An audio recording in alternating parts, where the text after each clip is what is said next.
Hey there boys and girls, Lucky here and welcome back to another CSGO video. So recently I've been getting many questions about wrist aim versus arm aim and what the differences are and when to use which. And I will explain just that in this video. So now, something you gotta understand. Usually in other shooters you got a fast look around sensitivity and you got a low aim down sight sensitivity.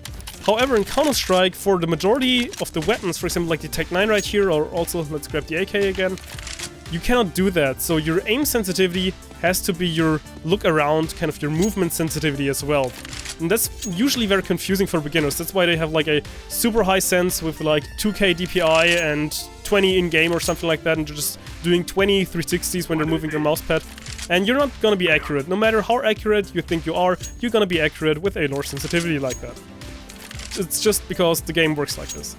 Now, the main issue that I see many people have is that, especially if they're using a higher sensitivity, their main excuse is, well, I have enough dexterity with my hands, I can just do everything with my wrist. And first of all, it's very bad to do everything with your wrist. Like, it's very unhealthy, and also you can never be that accurate just by using your wrist. I mean, your wrist, your hand is fairly accurate. I mean, the human hand is pretty good for that, but it's not that accurate that you can just like 10k DPI and 10 in-game sense. It doesn't work.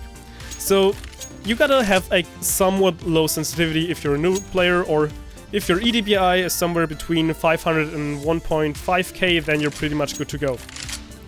Now, basically, the difference between those two is, as you can see, when I'm locking onto the head of this guy, all I'm using, even if it's kind of long range, or let's actually move on a little bit closer, all I'm using right here is kind of my wrist, at least for the long range part. So wrist aiming is usually your fine aiming, your very subtle changes, your slight adjustments to properly fit your aim to the target and aim to the head. Just if you're aiming right here, to quickly go to the head right there, just do that.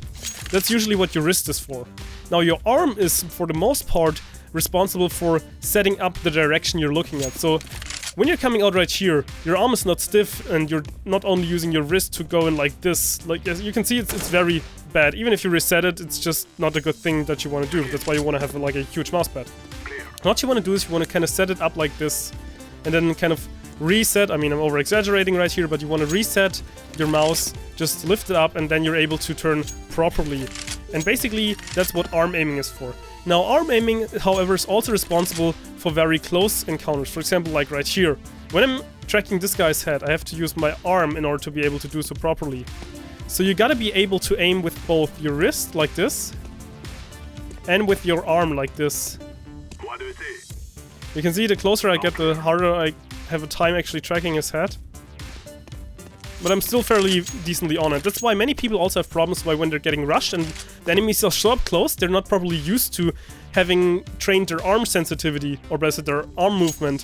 So it's just way too rough for them to actually properly hit them. And that's usually where the problem lies. So long range movement, or long range aim and fine aim, is all on the wrist. Then close range aiming, like for example this guy right here, is all done with your arm for the most part. However, it's not always, as I said, it's just for the most part.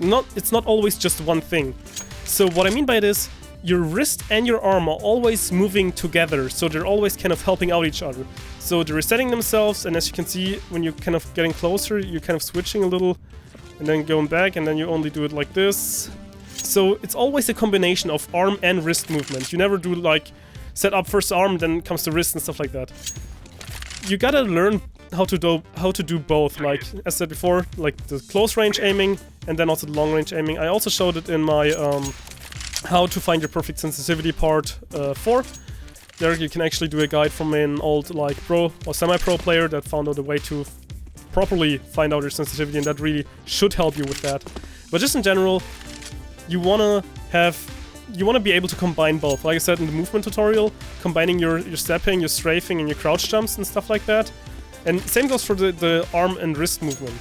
So when you're coming around like this, you're checking the corners, you see the first guy right here, and then into the next one, into the next one, and then you see this guy's right here, and you want to be able to also combine your usual like aiming with your mouse keys. You see I'm only using my wrist, but when I'm sliding around to this guy, I'm actually using combination of wrist and arm, because I have to set up kind of the direction I'm looking at right here, and then I'm doing the fine adjustment as soon as I'm hitting in with my wrist. So that's the thing you really kind of have to understand in terms of wrist versus arm movement. So I hope this answered the question. If you got any more questions, leave them down in the comment section below. But I think it's much all for now. I hope you enjoyed the video, and luckySkillFaker out.